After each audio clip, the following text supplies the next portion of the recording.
So, for the past couple of weeks, I've been working on a personal project of mine, a conversion of an old Wild West fort that my grandfather built for my brother and I over 30 years ago. Let's bring this build into the 41st millennium. For the roll.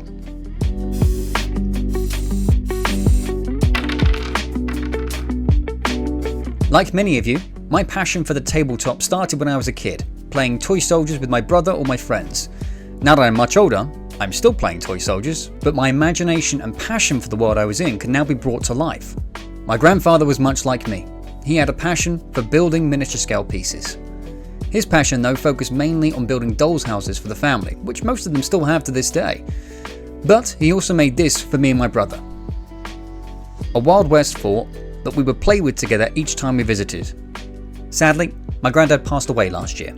But to my surprise, he'd kept the fort that he built for us all those years ago, moving it from house to house just in his garage. And when I saw it again, I knew that I had to do something with it. Now, with the piece having such a sentimental value to me, I was worried about messing it up. So I shelved the project for a little while, thinking I'd get to it at some point. But the anniversary of his passing came up recently, and it made me think about reattaching myself to that project, and just following my passion like he did.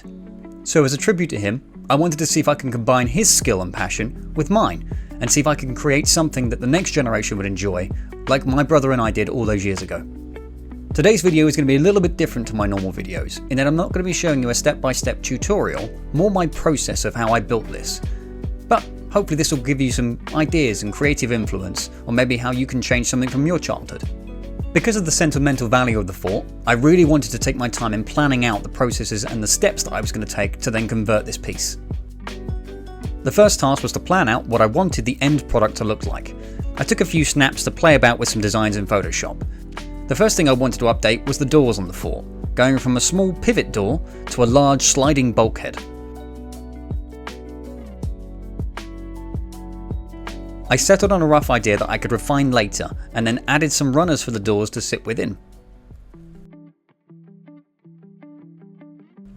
Whilst looking at other designs online, I saw a link to another video by fellow YouTuber Wulvenkraft, which I'd seen in the past. I've linked his video in the description as he made a great build from scratch which gives some great tips if you're looking to build your own. I like the look of the GW Fortress of Redemption piece and the iconic buttress sections on most of the gothic looking builds. So I knew that I wanted to incorporate the look of this into my build, which I've explored in previous videos that I've done on this channel.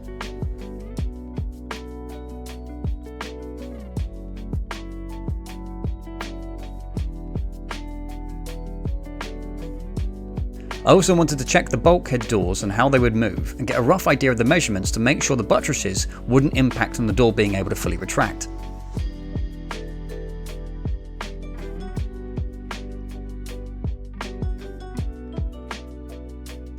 I'd also previously 3D printed some sentry guns for use on my board as scatter terrain pieces, and knew that these would fit really well in bringing the idea together of a fortified outpost. I wanted to make use of the top of the watchtowers and build on them while still being able to use the pieces as scatter terrain, so just making them removable seemed like the best fit. Last but not least, the Imperial Outpost wouldn't be complete without the Imperial Aquila, front and centre on the doors, and adding a few other greeblies to really bring the Gothic Imperial theme together.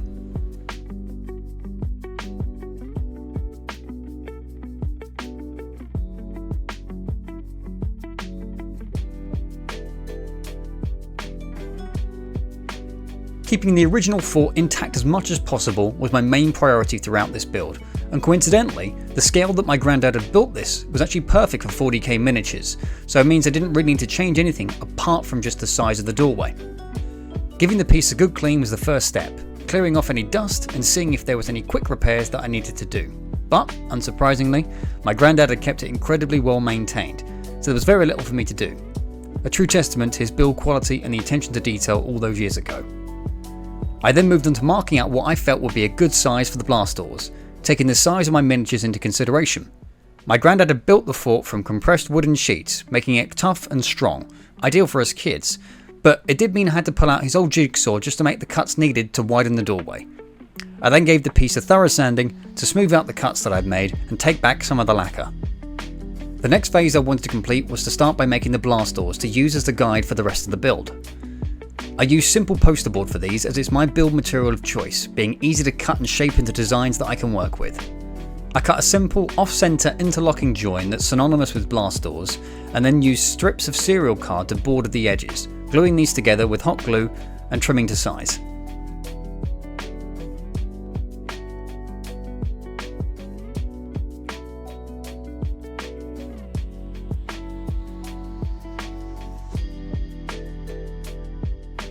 Once I had my basic shape, I then glued on the 3D printed Aquila.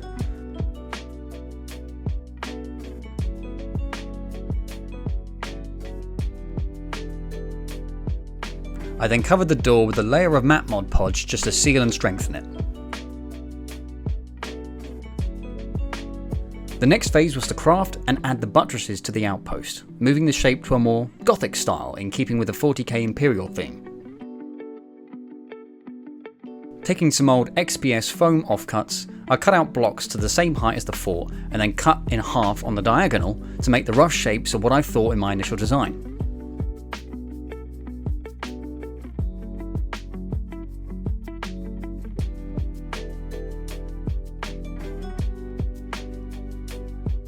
Checking the 3D printed reliefs as a guide for the width, I then carved another angle into the buttresses to simulate the iconic Gothic design once more, and then began to dry fit these into place, cutting to size on the smaller sections of either side of the main building.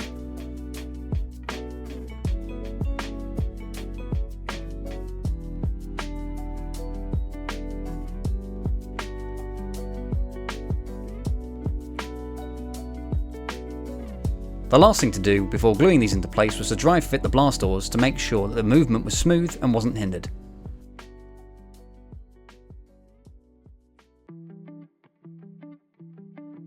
My next step was to search through my bits box to find something that would work as a top runner for the blast doors, as well as some additional greebies to give the doors a bit more detail. I settled on using some spare Warhammer pieces from old kits and a piece of wood coving that I picked up from my local hardware store a few months back, as well as a few other pieces from old packaging that I'd kept. You never know what you might come across that might be useful. I measured out the distance between the two main buttresses and cut the coving to size, sanding down the edges for a smooth finish. I made sure to dry fit this multiple times to make sure the measurements were right and the doors could slide in easily before gluing the piece into place. I only really had one shot at this and I wanted to make sure it was right first time.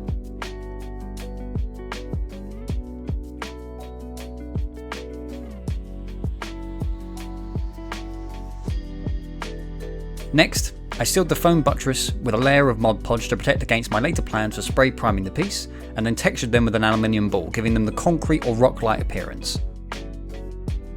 I textured after the Mod Podge as I found that in the past, the Mod Podge kind of pulls into the cracks, reducing the effect, and I wanted to give it a try this way round to see if it would work any better.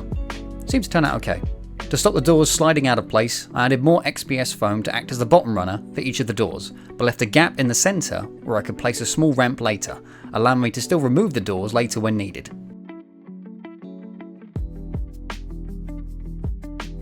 Adding the additional reliefs to the buttresses and greebles for the blast doors was the final step for this section, bringing the piece to life that little bit more.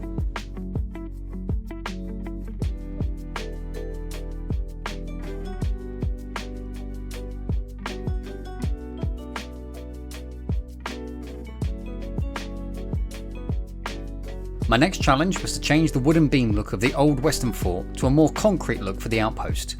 I'd considered multiple options for the material, but decided on a simple filler from my local hardware store, cheap and easy to work with in sections, whilst also being able to provide the look of concrete. I removed the blast doors and covered all the exposed wooden sections with a generous layer of the filler, using a vertical motion where possible, which will later help in the painting step, allowing any washes to run down the walls rather than pooling on any vertical lines. I then filled the edges on the inside of the main building to later look like dust and material that had gathered. The finishing step was to then give the entire piece a thorough sanding to smooth out any raised areas.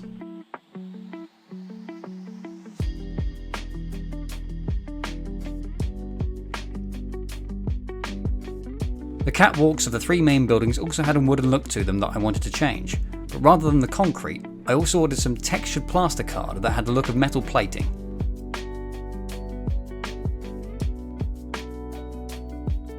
Cutting these into strips and then gluing them onto the catwalks would then create variation to the outpost, while still keeping the original building intact.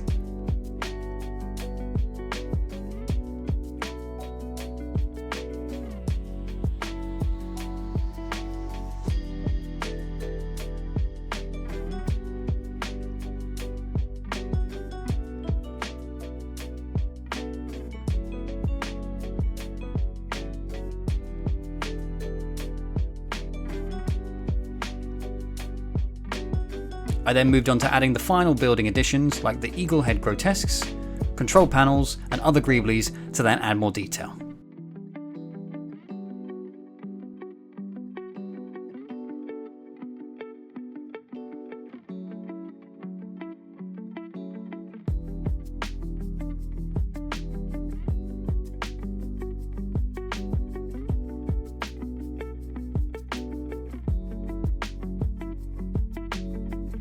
Before the painting step of the outpost, I wanted to create a small scenery piece that could be used narratively, a reason for the outpost being there.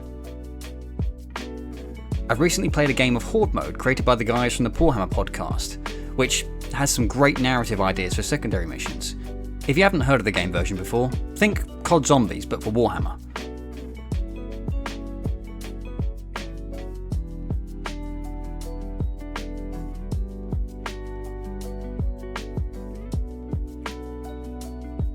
Thinking about the lore for 40k, I thought that the outpost could have been abandoned a long time ago, but recently uncovered archived records could indicate that a lost STC may have been stored there before the planet was invaded by Xenos, giving urgent cause for the Imperium to return.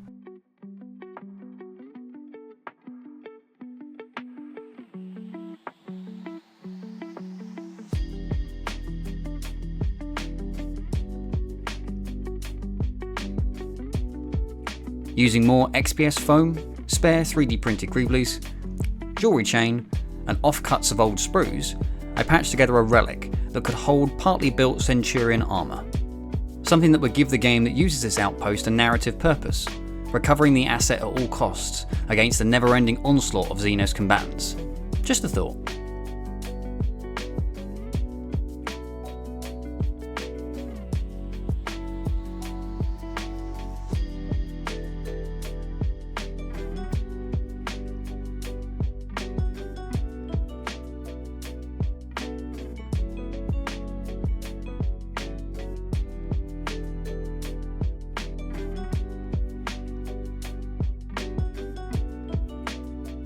I then moved the outpost outside to give it a grey primer base coat. This step is personally my favourite, as this is where all the hard work and effort really begins to show in a single unified piece, bringing to life the concepts in our minds.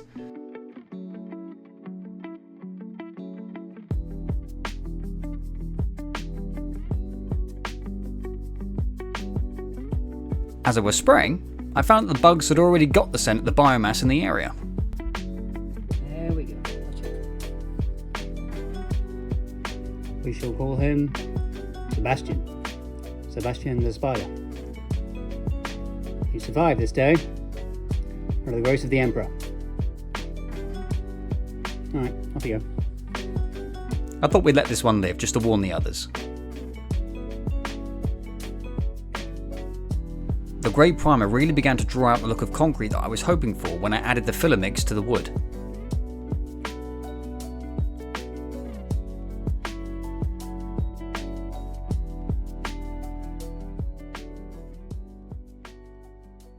Whilst I left the outpost outside to dry and vent off the smell of the solvent, it was time to then prime the smaller pieces like the blast doors, relic and ladders, also in a grey.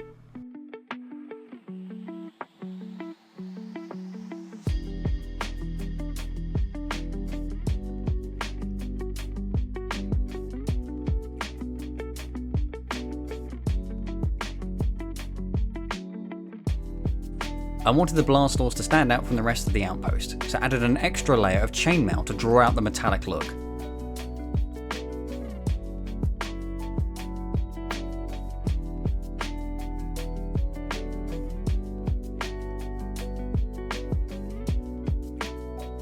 Moving into the detail work, I finished off the relic with some chainmail and bronze metallics, moot green to highlight the control panels on the relief, added a white dry brush to accentuate the rock texture, and then give it a final rich earth wash with Agrax Earthshade.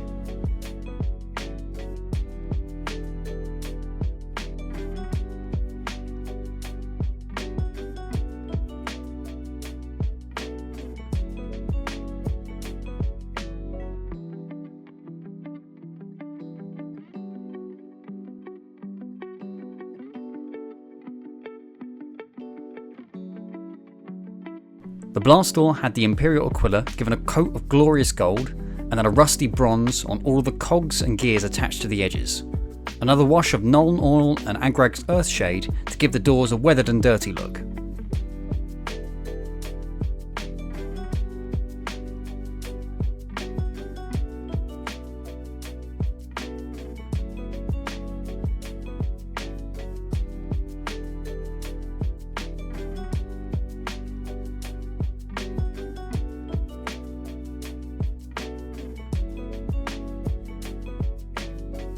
I then moved on to spraying the catwalk with a chainmail metallic, and once again adding the painting detail to the reliefs on the inside of the building.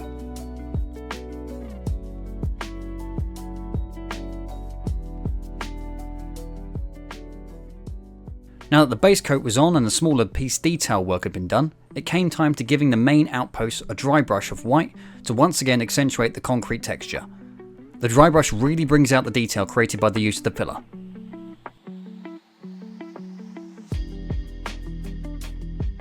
I then used some watered down acrylic inks in both brown and black to give the concrete and the catwalks a wash to add more depth and texture.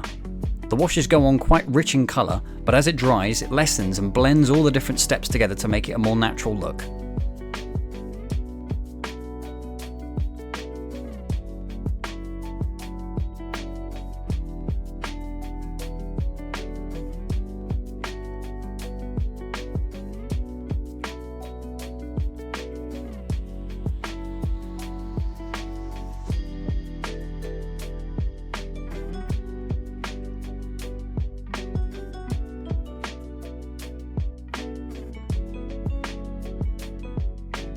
I'd recently purchased some Humbra weathering powders, dark and light rust colours, and thought that these could work quite well in drawing out the idea of an abandoned outpost left to rust in the harsh environment. I focused on putting the powders in all of the joins and folds where the rust would naturally gather.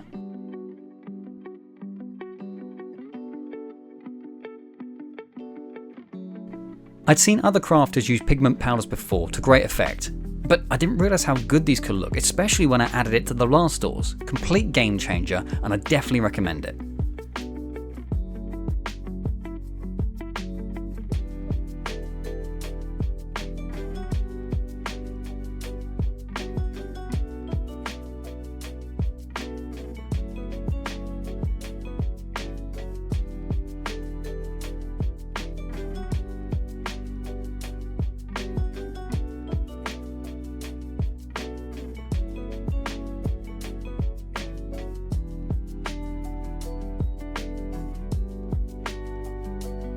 The last step of crafting was to add the flocking and texture to the edges of the board that the outpost sits on, using PVA glue as a base and then a homemade sealer to lock it all into place.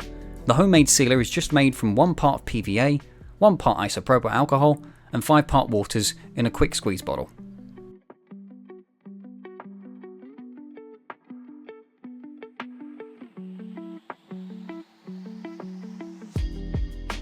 Now that the build was finished, I wanted to add the additional scatter terrain that I had in mind. The crates and metallic platforms are actually MDF kits from TT Combat. The sentry turrets and ladders are 3D prints available for free online. The barrels are homemade, see the link in the top corner for my video on those. And lastly, the relic I've shown you how to build in this video.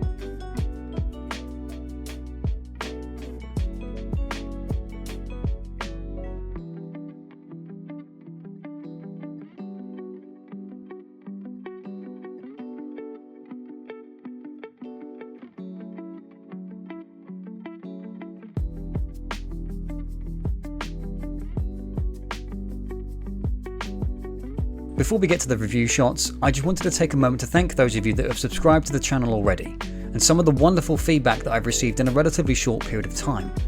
The comments and feedback that you've been giving have been genuinely motivating me to create more, and I hope that you'll stick around for years to come. Once again, thank you. And I guess all that's left to say is, let's see it on the tabletop.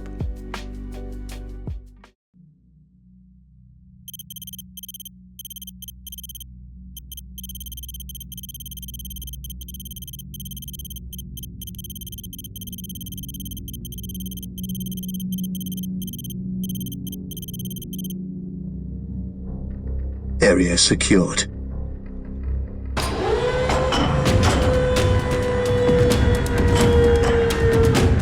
The Emperor's finest reporting.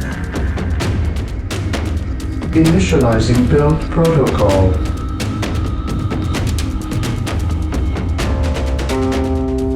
Space Marines, advance! Even in death I still serve. We will crush the enemies of the Imperium. For the Emperor! For the glory of the Imperium.